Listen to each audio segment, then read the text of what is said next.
బండి సంజయ్ అయితే కరీంనగర్లోనైతే తన పీఠాన్ని అయితే కైవసం చేసుకుండు. మొత్తం మీద రాష్ట్రంలో కేవలం నిజామాబాదు కరీంనగర్లోనే బీజేపీ పార్టీ సత్తా ఆటింది. ఇక మిగతా జాగాలను అయితే అంతంత మాత్రమే ప్రభావం చూపెట్టింది. కానీ బండి సంజయ్ గతంలోనే అన్నాడు, నరేంద్ర మోదీకి నేను గిఫ్ట్ ఇస్తా అని చెప్పి అన్నంత పనే చేసిండు. ఇగో ఒక్కడే బండి లాగిండు. కమలం ఖాతాలో కరీంనగర్ అభ్యర్థుల ఎంపిక ప్రచారం నుంచి పోల్ మేనేజ్మెంట్ దాకా అన్ని తానే నడిపించిన బండి సంజయ్ ఒక్కడే అభ్యర్థులను ఎంపిక చేసుకొని అన్ని తానే మొత్తం పోల్ మేనేజ్మెంట్ దాకా ఒక్కడే నడిపించుకున్నాట. గిట్లా కాదా నాయకుడు అనేటోడు. 66 స్థానాలకు 30 చోట్ల గెలిచిన కమలం పార్టీ మ్యాజిక్ ఫిగర్ కు కేవలం 5 అడుగుల దూరంలో ఆగిన బీజేపీ మద్దతు ఇచ్చేందుకు క్యూ కట్టిన ఇండిపెండెంట్లు కథం. ఇండిపెండెంట్లు మద్దతు ఇస్తే కమలం ఆడ జెండానైతే వాకుతారు. మొత్తం మీదనైతే కరీంనగర్ లో కమలం వికసించింది. కార్పొరేషన్ పై బీజేపీ జెండా ఎగరవేసేందుకు రంగం సిద్ధమైంది. 2005లో ఈ మున్సిపల్ కార్పొరేషన్ లో ఓ కార్పొరేటర్ గా ప్రస్తావం ప్రారంభించి కేంద్ర మంత్రి బండి సంజయ్ 2005 సంవత్సరంలో కరీంనగర్ లో కేవలం కార్పొరేటర్ గా ప్రస్తావం అనేది కొనసాగించి ఈ రోజు అదే కరీంనగర్ గడ్డ మీద కేంద్ర మంత్రిగా తన కమలం జెండానైతే బండి సంజయ్ అయితే ఎగరవేసిండు.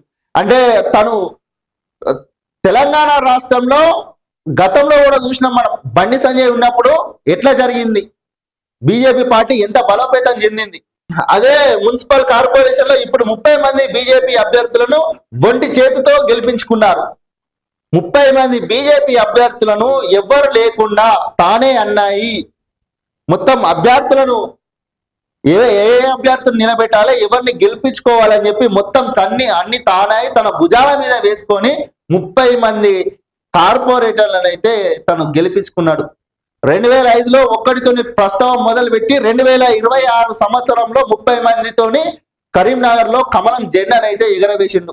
అభ్యర్థుల ఎంపిక ప్రచారం మొదలు పోల్ మేనేజ్మెంట్ దాకా తానే ముద్ర వేశారు. బీజేపీ తరఫున పోటీ చేసిన అభ్యర్థులు ఎన్నికలకు అవసరమైన ఆర్థిక సహాయాన్ని కూడా స్వయంగా బండి సంజయ్ అందించారు.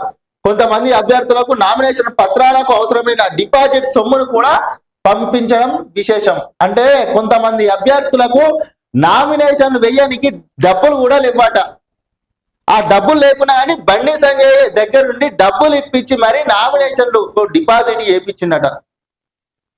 మొత్తం మీద ఏదేమైనప్పటికైతే బండి సంజయ్ అయితే గొప్ప వ్యక్తి. ఈయన ఏంటంటే గతంలో రాష్ట్రంలో అధ్యక్షుడిగా ఉన్నప్పుడు, బీజేపీ పార్టీ అధ్యక్షుడిగా ఉన్నప్పుడు తెలంగాణ రాష్ట్రంలో అప్పుడు బీజేపీ అనేది ఒక ఊపు అనేది వచ్చింది.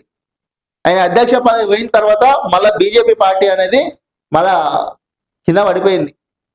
కేవలం మున్సిపల్ ఎన్నికలలో మాత్రం నిజామాబాద్ ఇటు కరీంనగర్ లో మాత్రం కమలం వికసించింది మొత్తం మీదనైతే. ఇక మరి బండి సంజయ్ అనే నాయకుడి లాంటి వ్యక్తిని రాష్ట్రంలో కొనసాగిస్తే మరి బీజేపీ పార్టీకి ఎంత బెనిఫిట్ అనేది జరుగుతుంది. మొత్తం మీద ఏదేమైనప్పటికైతే బీజేపీ పార్టీలో ఇటు బండి సంజయ్ అటు నిజామాబాద్ లో అరవింద్ అయితే ఒక పట్టు అయితే నిలబెట్టుకున్నారు మున్సిపల్ ఎన్నికలలో.